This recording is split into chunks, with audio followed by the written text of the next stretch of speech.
기후위기와 그린 뉴딜을 펀하고 쿨하고 섹시하게 소개합니다. 그것이 그린 뉴딜 핫라인이니까. 그린 뉴딜 핫라인.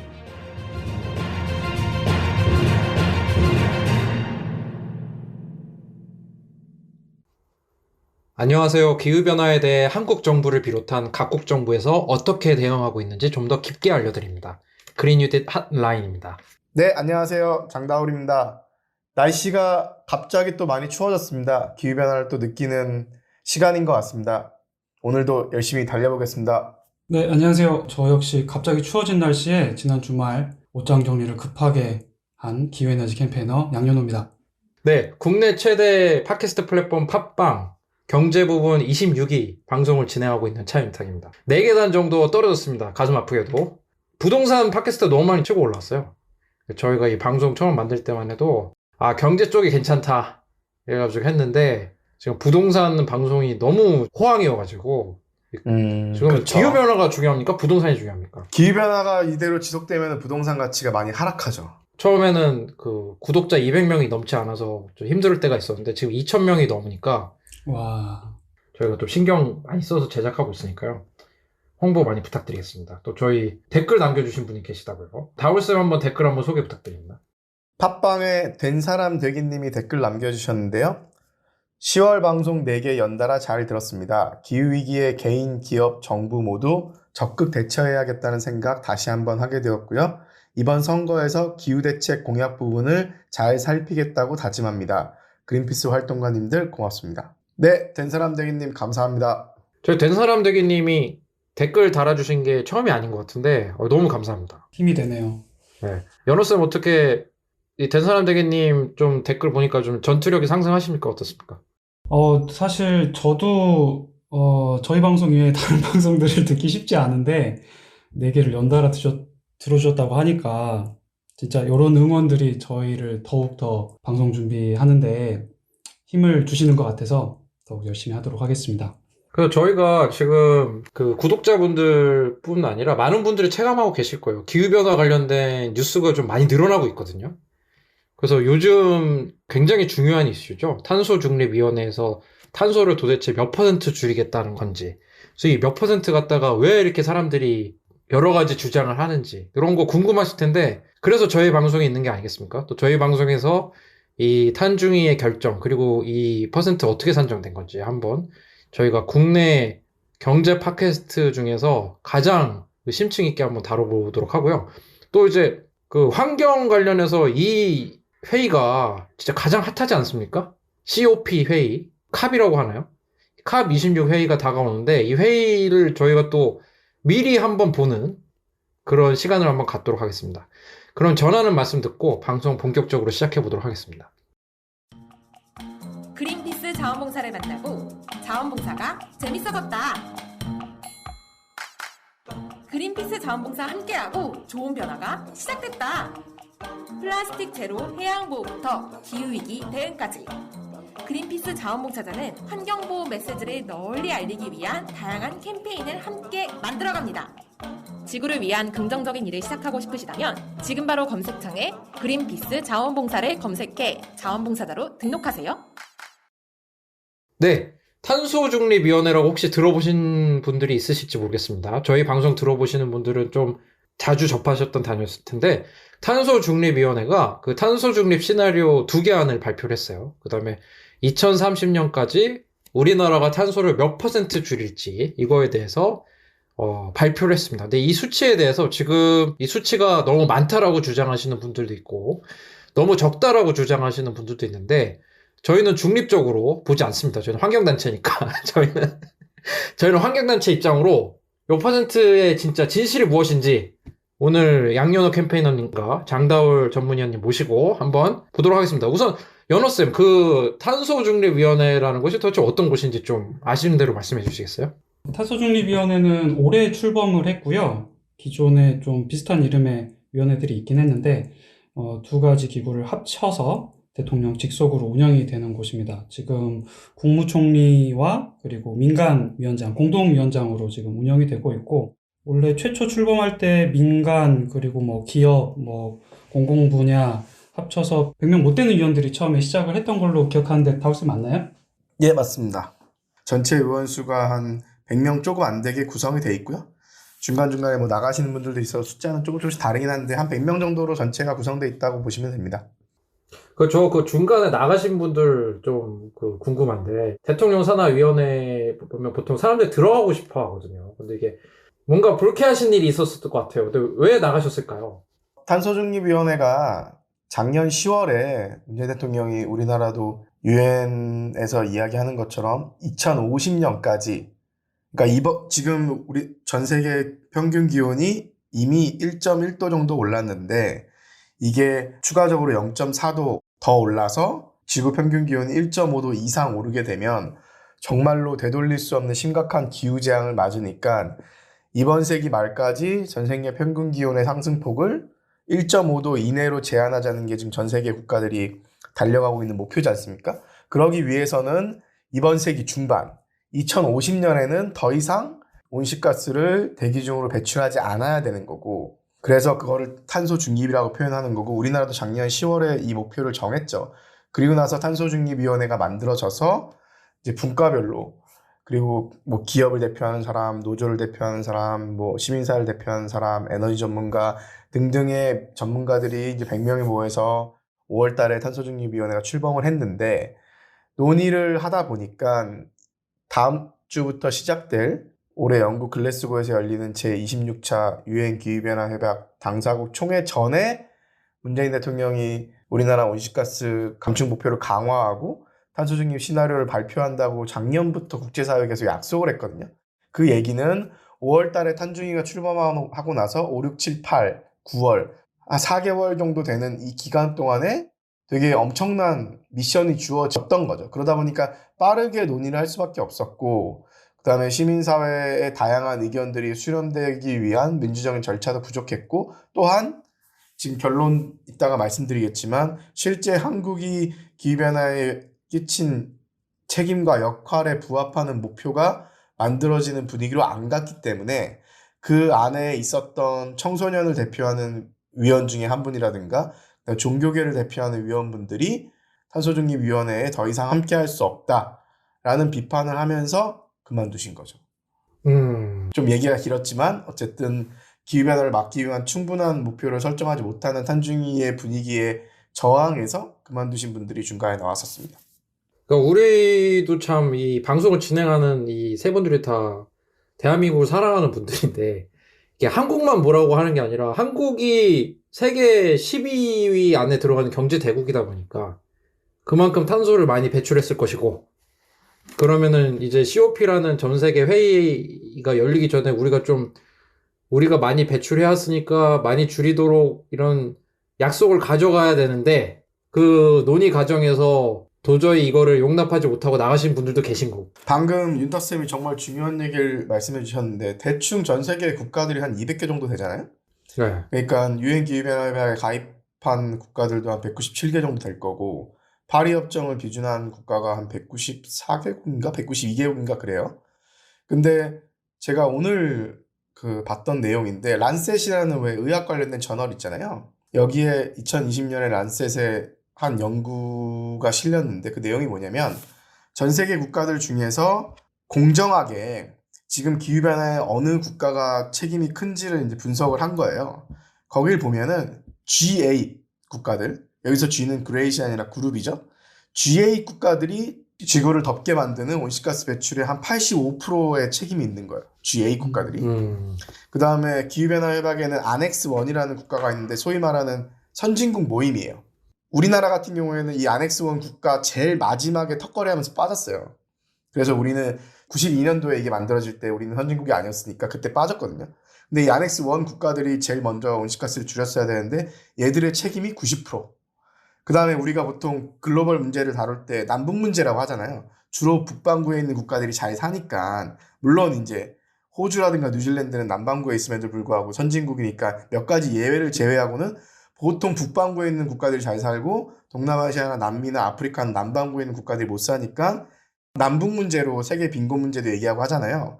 그 관점에서 글로벌 노스, 전 세계적으로 선진국들 이 전체가 온실가스 전체 배출의 92%를 차지해요. 그럼 나머지 글로벌 사우스가 8%를 차지하는 거죠.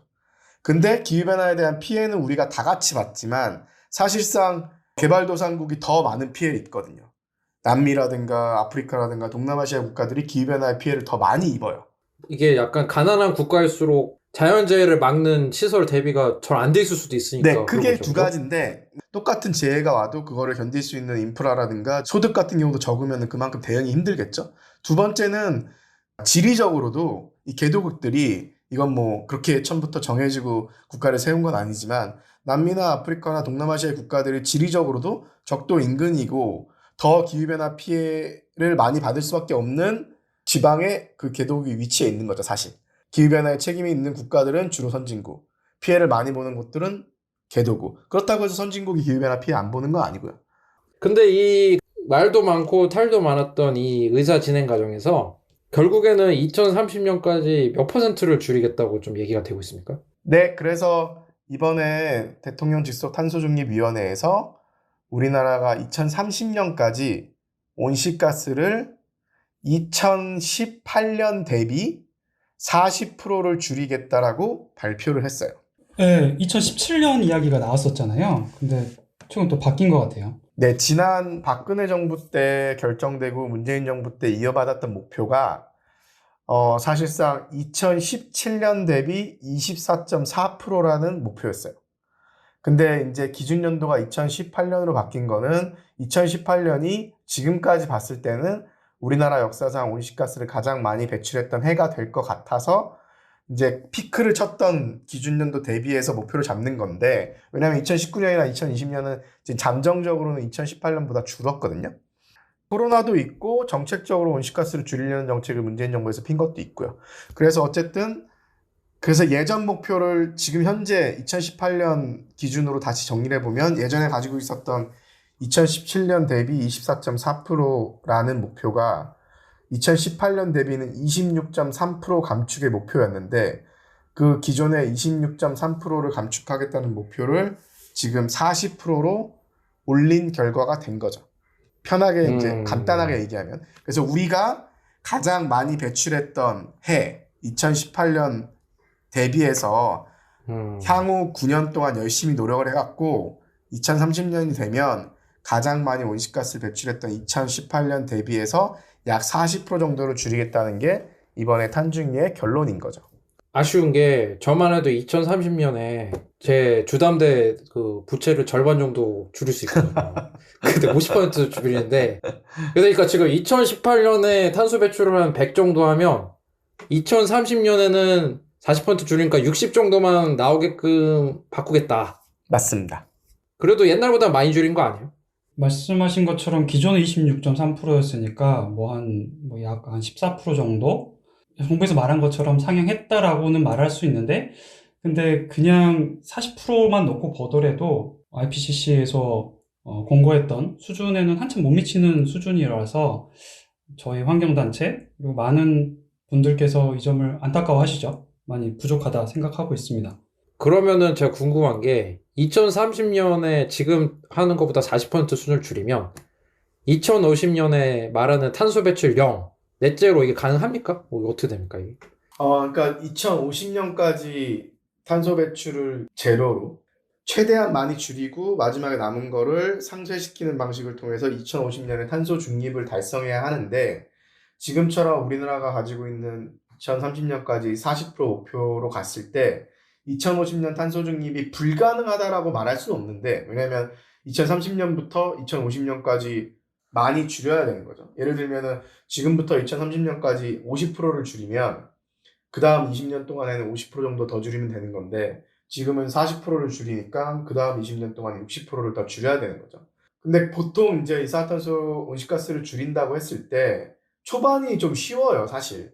재생에너지도 늘리고 전기차도 확대하고 그 다음에 에너지도 절약하고 에너지 효율도 높이고 그 다음에 고기 위주의 식습관도 바꾸고 이런 것들을 통해서 초반에는 좀 많이 줄일 수 있는데 나중에 가면은 지금으로서는 들으시는 분들이 생각하기에 좀 극단적으로 들리실지 모르겠지만 나중에는 우리가 전기를 공급받는 에너지원이 지금 현재는 석탄이랑 천연가스 합치면 한 60%, 그 그다음 원자력이 한 20%에서 25% 사이, 그리고 이제 그럼 합치면 80%가 넘죠. 그 다음에 재생에너지가 지금은 한 6, 7%, 나머지가 이제 뭐 석유 조금이라든가 뭐 여러 가지 다른 것들이 조금씩 있는 건데, 사실 2050년 정도가 되면은 재생에너지가 거의 100% 되는 상황으로 갈 거예요. 대부분의 국가들이. 그리고 2050년이 되면은 지금 길거리에 다니고 있는 차들, 대부분이 휘발유와 경유를 쓰는 차들인데, 우리나라에 등록된 자동차가 지금 2,400만 대거든요. 그 중에 온실가스를 배출 안 하는 전기차나 수소 전기차의 비중이 1%가 안 돼요. 근데 20년 뒤에는 그게 다 전기차나 수소 전기차로 바뀌어야 된다는 거죠. 물론 2,400만 대 전체 규모를 그대로 유지해서도 안 돼요. 전체 규모도 줄이고 공유 차량도 이용하고 자동차를 덜 타는 도시 구조로 가야겠지만, 그럼에도 불구하고 전기차 100% 전환, 수소 전기차로 100% 전환을 한다 하더라도 여전히 우리가 줄이기 힘든 부분들이 있어요. 국가적으로 봤을 때. 예를 들면은 철강이라든가 석유화학 산업들, 시멘트 산업들, 이런 부분들은 정말 새로운 기술이나 그 산업을 그만두거나 새로운 공정이 개발되지 않는 이상 줄이기 힘들거든요. 그러니까 다시 정리하면은 초반에 줄이기 쉬운 거고 나중에 줄이기 더 어려운데, 지금 우리나라는 초반에 좀 덜 줄이겠다는 거죠.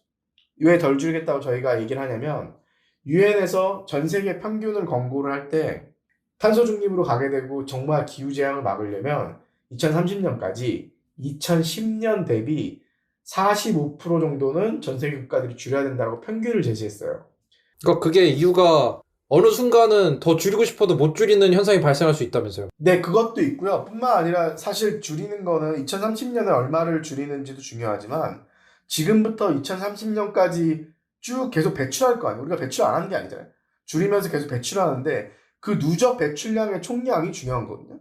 수학적으로 말씀드리면 지금부터 2030년에 무슨 점을 찍을지가 중요한 게 아니라, 지금부터 줄이기 시작해서 2030년까지 어떤 기울기로 가느냐가 중요한 거고, 그 기울기 밑에 면적이 누적 배출량이거든요. 지금부터 2030년까지 배출하는 배출량. 그 누적 배출량에 따라서 공기 중에 온실가스가 늘어나니까 그만큼 온도가 오를 거 아니에요. 그 얘기는 초반에 얼마를 줄이느냐도 그 면적에 영향을 미치니까, 아까 유엔에서 공고한 45%, 그거를 우리나라 기준으로 바꾸면 2018년 대비해서 한 50%는 줄여야 돼요. 그걸 그 정도는 해야 되는데 우리가 지금 10%가 부족한 거고, 우리는 또 이 평균보다 더 많이 해야 되는 국가거든요. 우리가 기후변화 책임도 많고 전 세계 10위 경제국에다가 지금도 전 세계에서 한 10위 안에 드는 연간 온실가스 배출량과 1인당 배출량도 선진국 중에서도 5위 정도로 높기 때문에 우리는 그거보다 훨씬 더 많이 줄여야 되는 국가인데 50%도 안 되는 40%를 제시한 거죠. 뭐 연호쌤 40% 줄이는 것도 싫다고 난리 나지 않았나요? 산업계에서 뭐 어떻습니까? 이번에 NDC 발표하고 나서 역시나 정경련에서 논평을 했어요. 이거는 사실상 산업계가 실현 불가능한 목표다. 항상 나오는 똑같은 멘트가 있습니다. 일자리, 그리고 국가 경제, 이렇게 하면 안 되는 것 같이 만드는 그런 피드백이 나오죠.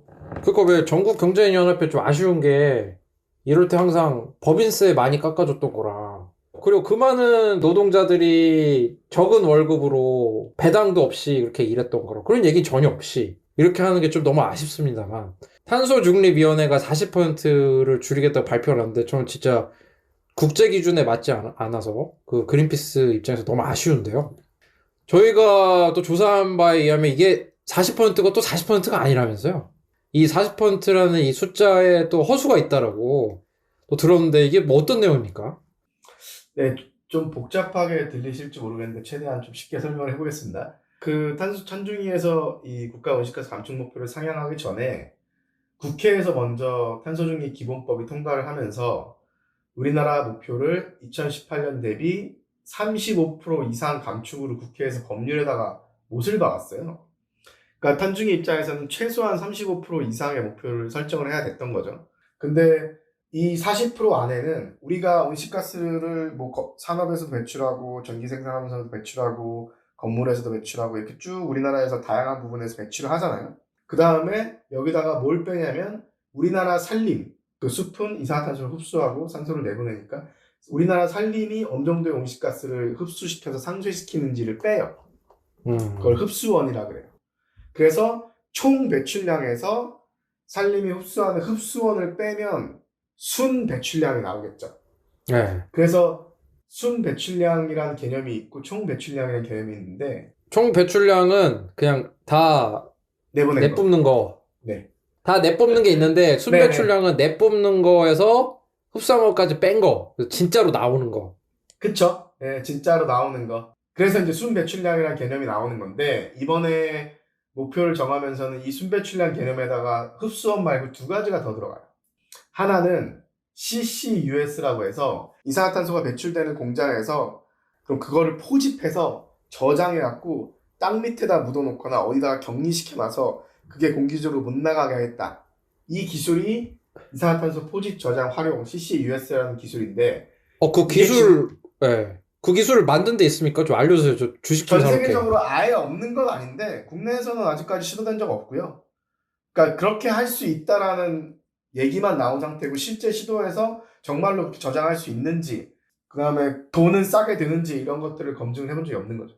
그러니까 저희 구독자분들 아실 거예요. 그 CCUS 외계인만 안다는 기술 그 에피소드 들어보시면 요 CCUS 기술이 어느 정도 현실성이 있는 기술인지 아실 수가 있을 텐데 말씀하신 것처럼 아직 상용화되지 않은 기술이죠? 그러니까 상용화가 된 곳이 전 세계적으로 적게 몇 군데 있긴 있어요. 근데 엄청 많이 퍼지고 경제성이 검증되고 기술적으로 검증된 건 아직 아닌 거죠. 그 CCUS로 탄소 흡수하는 게 쌉니까? 아니면 나무가 탄소 흡수하는 게 쌉니까? 지금까지는. 지금은 나무가 훨씬 쌀 거고요. 뭐 어떻게 계산을 하느냐의 차이긴 하지만 그럼 어쨌든 여기서 지금 탄중이가 잡아놓은 거에는 CCUS가 흡수하는 것까지 그냥 계산을 넣어버렸다는 거죠? 네, 그리고 하나가 더 들어가는데요. 네. 국내에서 못 줄일 것 같으니까 네. 해외에서 온실가스를 줄이는 사업들을 해서 그거를 인정받아갖고 우리가 줄인 것처럼 인정받겠다. 요 두 가지, 그러니까 보통 전통적인 흡수원 외에 두 가지 고급 기술, 꼼수 기술이 들어간 거죠. 하나는 CCUS, 하나는 해외 감축. 근데 아니, 요새- 우리나라가 뭐 해외 식민지를 만듭니까? 뭐 어떻게 이거 이해가 안 됩니다. 그러니까 해외에서 산림을 많이 더 심던가 예. 뭐 10억 정도를 우리나라에서 투자해서 이산화탄소 100톤을 줄일 수 있는데 인도네시아나 뭐 아르헨티나 가서 똑같은 10억을 투자해서 한 1000톤을 줄일 수 있으면 지구적으로 봤을 때 10배나 더 줄일 수 있으니까 그런 거를 선진국이 좀 개도국에 가서 할 수 있게 해주자. 선진국보다 개도국에서 줄이는데 돈이 적게 들어가고 더 많이 줄일 수 있으니까 이런 개념이 도입됐던 건데 아니, 왜 사실- 이게 우리나라에서 좀 나무를 심지 해외까지 심고 이게 좀 이해가 안 되는데요. 이거 약간 좀 사짜 냄새 나는데요. 국내에서 줄이려는 노력을 더 하지 않고 예. 그걸 어떻게 해서든지 좀 꼼수로 해보겠다는 거죠. 근데 이게 사실 예전에 우리나라가 가지고 있던 예전 목표 24.4% 목표 안에도 이 해외 감축 부분이 들어가 있어서 문재인 정부 들어와서 오히려 이 해외 감축 비율을 줄여버렸거든요. 이거는 좀 문제가 있다. 그치. 근데 이번에 50% 정도 넘게 줄여야지 칭찬받는 건데 40% 이상, 35% 이상 늘리려고 하니까 국내에서 좀 줄이기 힘들다고 말도 안 되는 판단을 하더니 이 해외 감축 부분을 이번에도 또 늘리면서 집어넣은 거예요. 그러니까 다시 정리하면 아까 40% 감축이라고 했는데 그 중에 흡수원을 통하는 게 한 3.7%, 40% 중에서 그 다음에 CCUS 통하는 게 한 1.4%, 해외 감축 통하는 게 4.6%로 거의 5%에 달해요. 그래서 그걸 다 빼면은 거의 한 30% 감축밖에 안 되는 거죠. 뭐야, 이거 저 위원회를 만들어갖고 국민 세금 다 써가면서 했을 텐데 이게 뭐야, 이게. 그러니까 숫자는 좀 높이고 싶은데 물론 그 높인 숫자도 지금 국제적으로 욕먹어야 되는 숫자인 거예요. 근데 그거라도 그러니까. 높이고 싶은데 방법이 없으니까 꼼수를 많이 집어넣은 수치인 거죠. 게다가 마지막으로 모 대비 몇 퍼센트 감축이라고 할 때는 그 지표가 똑같아야 되잖아요. 그쵸. 근데 기준 연도인 2018년은 총 배출량이고 목표 연도인 2030년은 순 배출량인 거예요. 두 개가 지표가 달라요. 2018년 총 배출량 대비 2030년 순 배출량을 했을 때 40%인 거예요. 순 배출량 대비 순 배출량을 하면은 36% 감축밖에 안 돼요. 이번 목표가. 저 이런 표현 써도 돼요? 이거 사기잖아요. 사기죠. 이거 논문이나 보고서 이렇게 쓰면은 이거 안 되는 건데, 이거. 논문 심사 통과할 때 난리 나죠. 교수님들이 이거 말도 안 되는 어디서 이런 논문을 써왔냐고 하겠죠. 지표도 똑같이 안 맞추면서 물론 정부에서는 뭐라고 핑계를 댔냐면 이렇게 하는 국가도 몇 군데 있다. 그러니까 흡수원은 원래 좀 위원회에서 인정을 해줘요, 이건.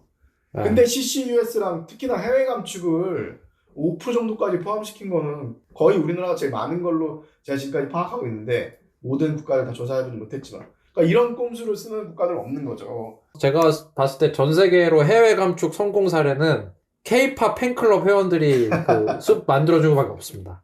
그러니까 이미 법으로 35%는 있었는데 그 숫자보다는 늘려야겠고, 근데 국내는 이제 좀 반대가 심하니까 줄이고 싶지는 않고 욕은 안 먹고 싶고, 그러니 이제 CCUS라는 약간 외계인들이 쓰는 기술이랑 그다음에 해외에서 줄이겠다라는 뭔가 알 수 없는 계획으로. 근데 그러면은 이게 해외에다가 석탄 발전소 줬던 거, 그러니까 해외에서 탄소 배출 엄청나게 하는 거, 그거를 멈추는 것도 이렇게 힘들었는데, 이게 진짜 우리가 어디 다른 데 가서 우리 것도 못 줄이는데 다른 나라 가서 너네 나라 탄소 줄이는 거 컨설팅 해줄게. 이게 될까요? 이거 어떻게 된다는 거죠, 이게? 뭐 국내에서 해외 조림 사업들을 좀 시도를 하고 있고 일부는 성과를 내고 있는 것도 있지만 일부는 더 오히려 제대로 관리가 안 돼갖고 전 세계적인 온실가스 배출의 플러스에 증가하게 되는 그런 사업들도 있고. 그러니까 사실 국내에서 줄이는 게 맞고, 그리고 2050년까지 길게 바라보면 전 세계 국가들이 다 같이 줄여가야 되는 거잖아요. 그러니까 국내에서도 줄이고 개도국들이 줄이는 것도 도와주고, 왜냐하면 선진국의 책임이 크니까. 우리나라와 같은 경우는 책임이 큰 국가거든요. 예를 들면 우리나라가 누적 배출량으로 보면 그래도 무슨 산업혁명 시작 때 영국이나 뭐 미국 뭐 이런 데에 비해서 우리가 그 책임이 적은 거 아니야? 라고 생각할 수 있잖아요. 맞아요. 사실 역사적인 책임으로 보면 미국이 제일 크고요. 영국도 만만치 않고 일본도 만만치 않죠. 근데 우리나라도 절대 적지 않아요. 우리나라의 역사적인 책임이 북유럽 5개국, 아이슬란드, 핀란드, 노르웨이, 스웨덴, 덴마크에다가 포르투갈까지. 이 북유럽 5개국이랑 포르투갈 합친 만큼 누적 배출량을 우리나라가 배출했어요. 늦게 출발했음에도 불구하고. 그리고 1인당 배출량은 이제 일본이라든가 영국이라든가 독일이라든가 우리보다 훨씬 산업화되고 GDP도 높고 잘 사는 국가들보다 우리나라가 1인당 배출량이 지금 높아요. 그러니까 한국도 절대 책임이 적지 않은 거죠. 근데 아까 산업계 말씀하셨는데 거기 한 말씀만 드리면, 산업계가 얘기하는 말이 완전 틀린 얘기는 아니에요. 탄소 중립을 하기 위해서 우리가 온실가스를 많이 배출하는 산업들을 이제 전환을 시키고, 그러니까 석탄화력 발전소들을 단계적으로 폐지시키고, 그 다음에 내연기관 자동차 중심의 자동차 산업에서 전기차 중심의 산업으로 바꾸고, 이런 것들을 하면서 고용이 줄고 우리나라 경제에 부담이 되는 거는 기정사실이에요. 근데 더 빠르게 전환하지 않으면 더 크게 부담이 되는 거죠. 비용이 들어가고. 근데 우리나라가 그동안에 이런 전환을 하지 않고 계속 미뤄왔거든요. 그러다 보니까 이번에 무슨 얘기를 하냐면, 우리가 지금부터 40%를 줄여나가면은 미국이나 뭐 일본이나 독일이나 영국이 줄이는 것보다 매년 줄여야 되는 양이 더 많은, 퍼센테이지가 많으니까 우리 이거 되게 잘하는 거다라는 거를 탄중에서 자랑을 했거든요. 이거 정말 말도 안 되는 얘기인 게, 남들 줄일 때 계속 안 줄인 거예요. 한 20년을. 그러고 나서 이제 와서 줄이려니까 당연히 남은 기간 동안에 줄여야 되는 건 많잖아요. 그게 마치 엄청난 우리가 노력하는 거죠. 그동안 20년 동안 숙제 안 해놓고 이제 남은 기간이 적은데 숙제는 해야겠으니 벼락치기 하는데, 그러니까 그동안 열심히 공부해놓은 애들한테 야, 내가 벼락치기 하니까 내가 마지막 이 3시간 동안 공부하는 건 니들보다 더 많아. 그 얘기하고 있는 거예요. 말도 안 되는 얘기를 하고 있는 거예요. 제 전형적인 제 학창 시절을 보는 것 같은데 그런 거죠. 그러니까 약간 일기 30일 동안 밀려놓고 그렇죠. 엄마 나 2시간 만에 10일치 썼어 이러는 거 아니죠. 그거 진짜 정말 때려주고 싶잖아요. 너무 그런 힘들었어. 거 비슷해요. 2시간 만에 이거 다 쓰느냐고 너무 힘들었어라고 하는데 힘들죠. 근데 그쵸? 2시간 만에 쓰니까. 문제는 그걸 안 하면 나중에 선생님한테 혼나고 분명 안 좋은 결과가 생기잖아. 해야 돼. 팩팩 놀다가. 네, 네. 근데 그 마지막 3시간이 아니라 마지막 30분 남기고 하면 더 미치겠죠. 막 머리 돌아버리고 막 글씨 날라가고 막 그다음 결과도 안 좋고. 그러느니 지금이라도 하는 게 나은 거죠. 그러니까 경제에 부담되는 건 맞는데 이 전환을 하지 않으면 경제에 더 부담되고 우리나라 산업 전환 못하면 산업 경쟁력도 안 좋아지고 실업은 더 많이 생길 거고 일자리는 더 줄어들 거고, 그걸 막기 위해서 빨리 전환해야 되는데 그 결심을 못하고 있는 거고 정말 큰 이득을 벌어들이는데 우는 소리 하고 있는 거죠. 근데 진짜로 성공할 수도 있죠. 그러니까 예를 들어서 우리나라도 지금 멀쩡한 나무들이 지금 기후변화로 다 죽어나가고 있잖아요. 지리산 같은데 막 구상나무. 근데 진짜 정말 되게 해외에 정말 나무가 잘 자라는 지역들이 있다고 칩시다. 예를 들어서 그런 나라에다가 나무를 많이 지어줘서 탄소를 줄이겠다. 그런 제안을 했다고 칩시다. 근데 그게 이미 이런 사업을 해봤다가 실패를 한 경우가 너무 많다면서요. 이게. 저도 요거 사례 조사를 하면서 좀 되게 많이 충격적이었어요. 뭐냐면 이런 해외 개발도상국들의 산림 조림 사업을 지원해주는 프로젝트들이 있어 왔어요. 레드 플러스 사업이라는 사업인데요. 뭐냐면 산림 파괴로 발생되는 온실가스를 줄이자는 사업이라서 이게 뭐 전 세계적으로 이런 프로젝트가 진행되어 왔고 우리나라도 2012년부터 이 시범 사업을 들어갔거든요. 우리랑 가까운 인도네시아, 캄보디아, 미얀마, 라오스 이 4곳 국가를 시범 사업국으로 지정을 해가지고 산림청이 들어갔어요. 들어가서 여기에 뭐 지역 주민들 양봉도 시켜주고 그리고 산림 파괴 막아주고 농업 신기술도 보급해줬다. 뭐 이런 대대적으로 산림청에서 그래서 이거 가지고 홍보도 했었는데 실제로 그렇게 잘 진행이 됐는가라고 언론 매체와 현지 조사팀이 요거를 조사를 한 적이 있더라고요. 근데 결과적으로 산림의 3분의 1이 훼손이 됐어요. 오히려 사업을 한다며? 그렇죠. 산림의 3분의 1이 사라졌고 그리고 거기서 거주하던 사람들 원주민이라고 하죠 우리가 지역 주민 원주민들이 땅을 뺏기고 실제 거기서 또 산림이 훼손되면서 벌목을 할 거잖아요. 그 벌목이 암시장에서 고급 목재로 거래가 되는 등 되게 큰 부작용들이 많이 발생이 됐어요. 이러다 보니까 우리가 해외에서 산림 조림 사업을 하고 그거를 온실가스 흡수량 감축한 걸로 인정을 받을 때 과연 이게 투명하게 모니터링이 될 것인가? 정말 우리나라가 지원을 해서 온실가스를 감축했다라고 하는데 그 감축된 부분이 정말로 투명한가에 대한 부분이 크게 문제가 제기될 수 있을 것이고 아까 말씀드렸던 것처럼 오히려 산림이 파괴되고 지역 주민들의 인권이 탄압되는 이런 사업을 우리가 더 늘려간다라고 하는 거는 문제가 크다라고 볼 수 있을 것 같아요. 난 좀 이거 좀 아닌 것 같은데. 이거 아니에요. 이건 아니고 문재인 정부 때도 이거 아니라고 생각해서 오히려 그 비중을 좀 줄이는 걸 하고 있다가 이번에 역행한 거니까 이거는 부끄러운 일이에요. 우리나라에서 줄여야죠. 이로 이 국외 감축이 해외에서 나무 심는 것만 하는 게 아니고 국제 탄소 배출권 시장에서 배출권을 사는 방법도 있어요.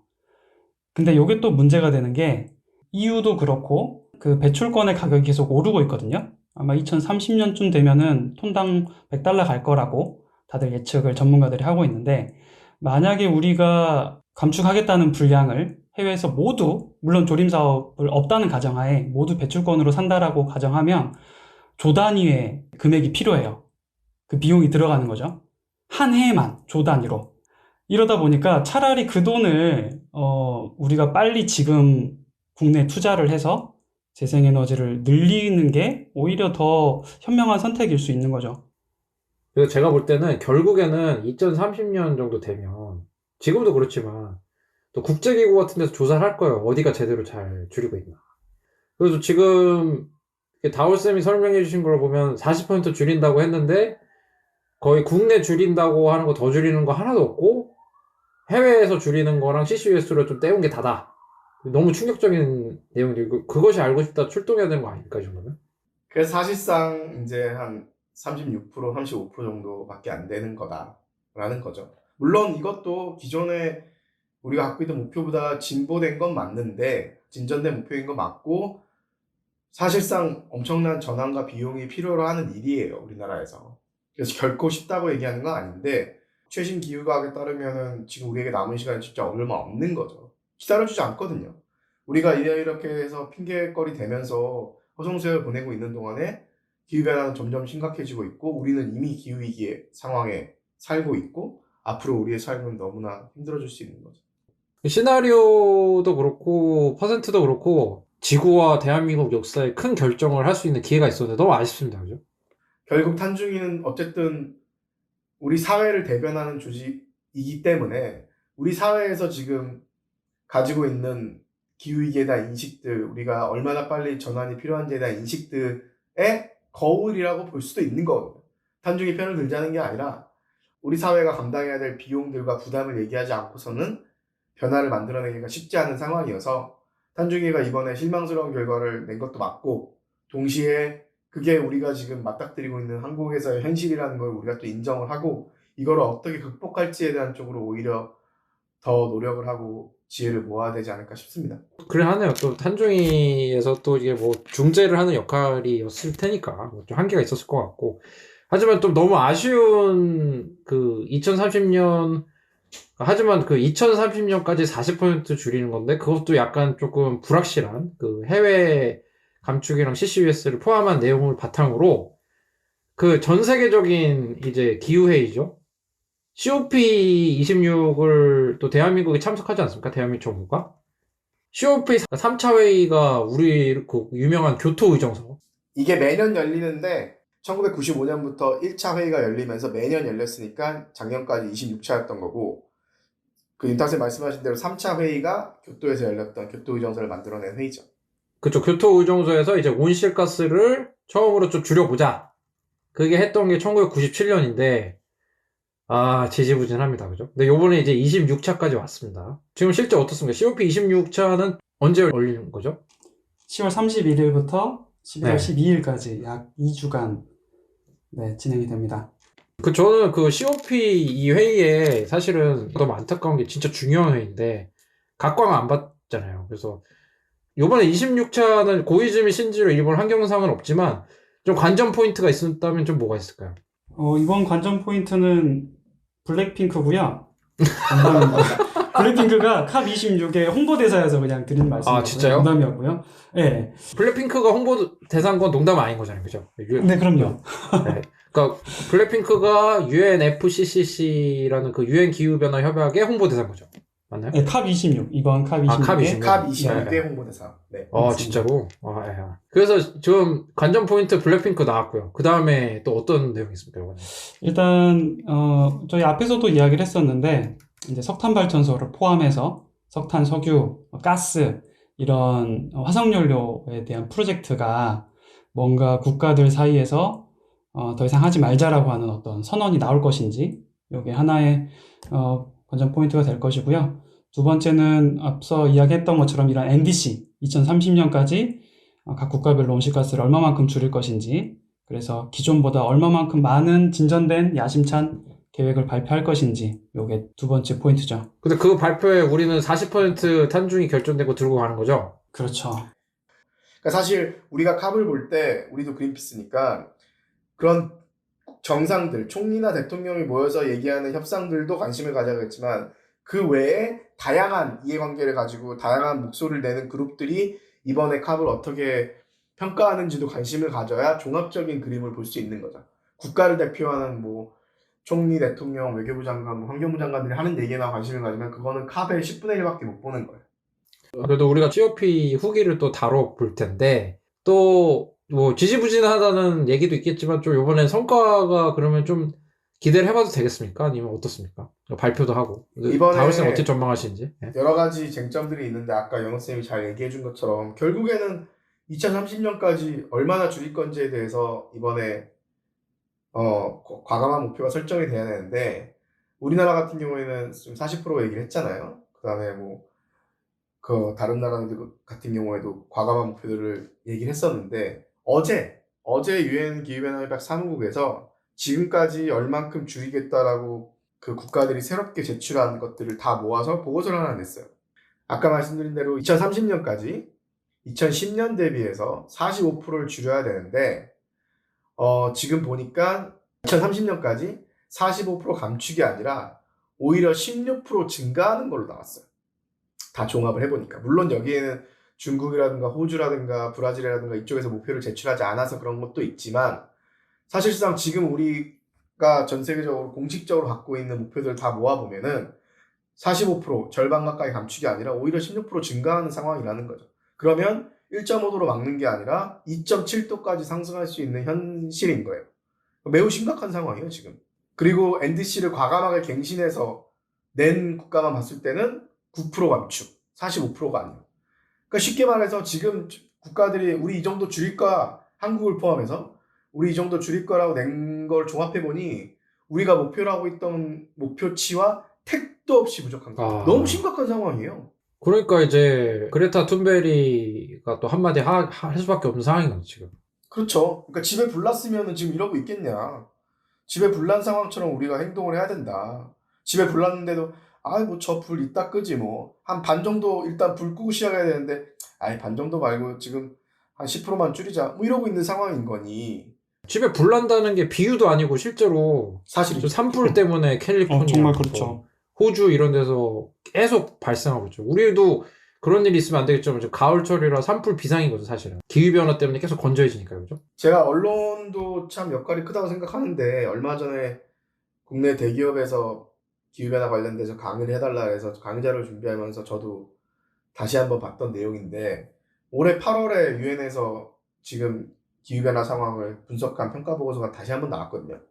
그럼 그 보고서가 나온 다음 날 영국의 주요 일간지 일면에 무슨 사진이 실렸냐면, 그리스에서 산불이 엄청나게 많이 발생해갖고 인명피해, 재산피해가 크게 났잖아요. 폭염으로 인해서.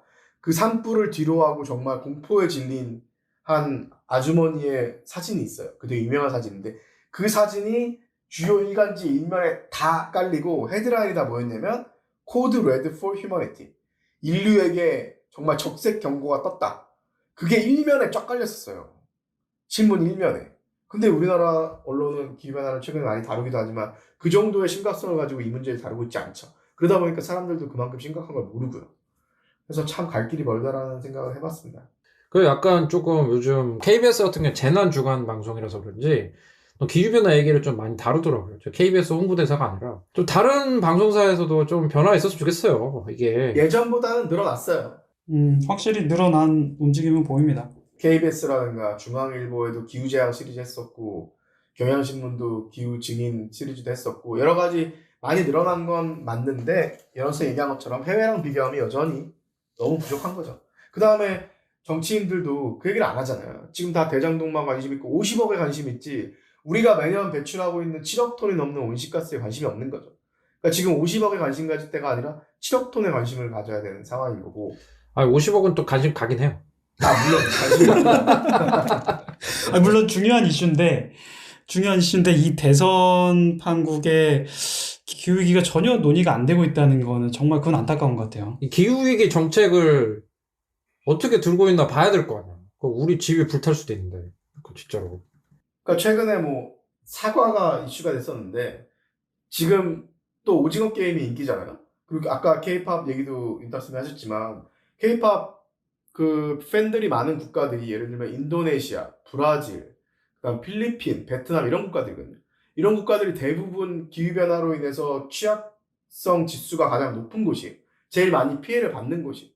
그러니까 이런 국가들에 있는 국민들은 우리 문화를 좋아하고 우리 음악을 좋아해서 K-팝을 사랑해 주는데, 우리는 거기다가 계속 기후변화를 악화시키는 악행을 저지르고 있는 거죠. 그러니까 사실 사과해야 되는 상황인 거예요. 우리 음악을 좋아해주고 우리 문화를 좋아해주고 오징어 게임을 많이 봐주는 건 좋은데, 우리는 지구 신경도 안 쓰고 계속 배출할 거야. 우리 남들만큼 안 줄일 거야. 우리 조금만 줄일 거야. 왜냐면 우리 경제에 부담되니까 우리 조금만 줄일 거야. 이러고 있는 거예요. 거기 오징어 게임에서 1번 오일남 배우님이 하신 명대사가 있잖아. 이러다 다 죽어. 진짜요? 무섭다고요. 그쵸. 이러다 다 죽어라고 얘기하잖아요. 그 대표적인 명대사 중에 하나인데, 기후변화 상황도 똑같은 거예요. 선진국들 다 깐부요, 깐부. 그러니까 이번 회 타이틀을 이러다 다 죽어로 하시죠.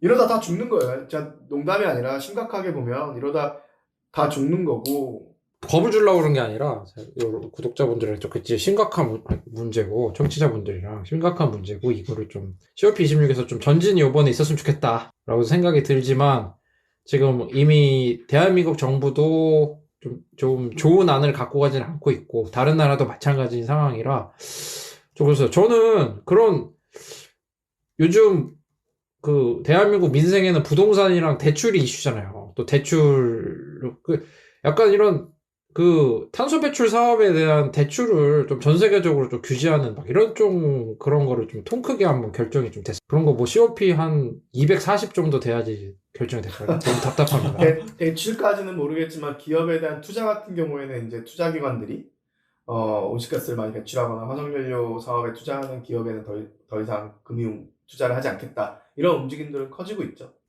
네. 좀 요번에 COP26에서 좀 담대한 결정이 나왔으면 좋겠습니다. 그래서 저희가 오늘 그 탄소 중립위원회 40% 결정에 대한 또 이제 속 사정, 그리고 실제 그 정말 40%가 믿을 만한 수치인지 한번 검증을 또 해봤고요. 또 이제 다가오는 환경회의의 가장 큰 회의죠. COP26이 어떻게 될 것인지 좀 전망을 해봤는데 전하는 말씀을 듣고 마무리할 수 있도록 하겠습니다.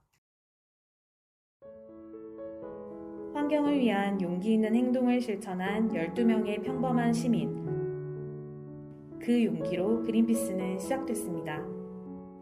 그린피스는 정부와 기업의 후원을 받지 않습니다. 바로 여러분과 같은 개인의 후원과 참여로만 푸른 지구와 미래를 지켜왔습니다. 그린피스가 독립적인 행동을 지속하기 위해서는 당신의 후원이 꼭 필요합니다. 그린피스의 독립성을 지켜주세요. 오늘 녹음 어떠셨습니까, 연우쌤? 저는 오늘 녹음 다울쌤께서 또 되게 잘 설명을 해주셔서 우리가 정말 아직까지 갈 길이 멀다라는 생각은 들어요. 근데 한 가지 또 안타까운 점은 이번 캅에 되게 주요한 국가들이 참석을 안 할 예정이라서 사실 이렇게 많은 국가들이 모여서 정말 야심차게 논의하고 이래야 되는 상황에서 그런 주요 국가들도 빠졌고 우리도 미흡하고 이러다 보니까는 이 회의가 크게 부각되지 못하고 인류가 좀 더 나은 결정을 해야 될 타이밍을 조금씩 놓치는 것 같아서 안으로나 밖으로나 네, 걱정이 많이 됩니다. 또 저는 너무 오늘 충격적인 소식을 많이 왔어요. 사실 저도 환경단체에서 일하지만 이런 거를 탄소중립위원회가 40% 줄인다는 걸 어떻게 줄이는지 그거를 제가 영수증 보듯이 막 뜯어보진 않는데 너무 실망스럽고 저는 탄소중립위원회가 생겼을 때 좀 기대를 많이 했거든요.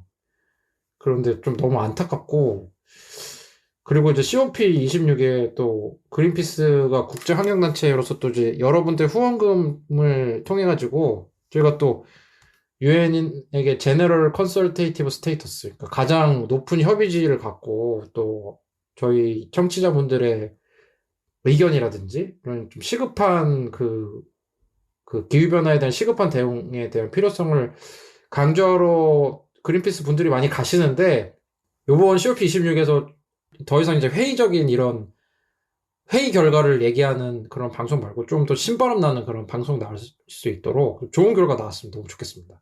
다우스는 어떠셨어요? 캅26이 예전에 2009년에 덴마크에서 있었던 코펜하겐에서 있었던 캅15의 실패를 다시 반복하는 그런 곳이 안 되고 잘 됐으면 하고요.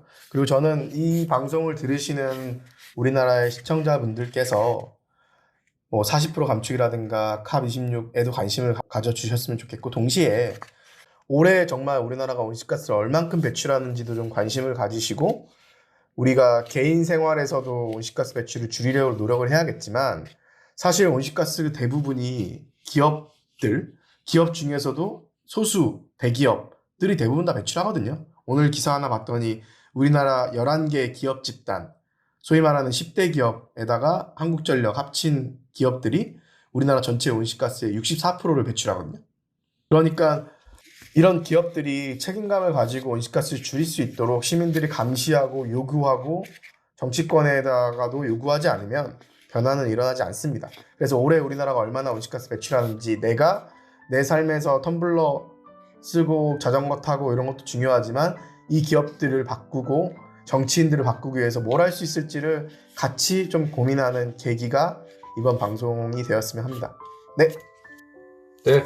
오늘 방송 함께 해주신 그 청취자분들 포함해가지고 연호쌤, 다우쌤한테 다시 한번 감사드립니다. 그럼 저희는 다음에 좀 더 풍성한 내용을 가지고 그린뉴딜 핫라인 다시 찾아볼 수 있도록 하겠습니다. 방송 들어주신 청취자분들 감사합니다. 감사합니다.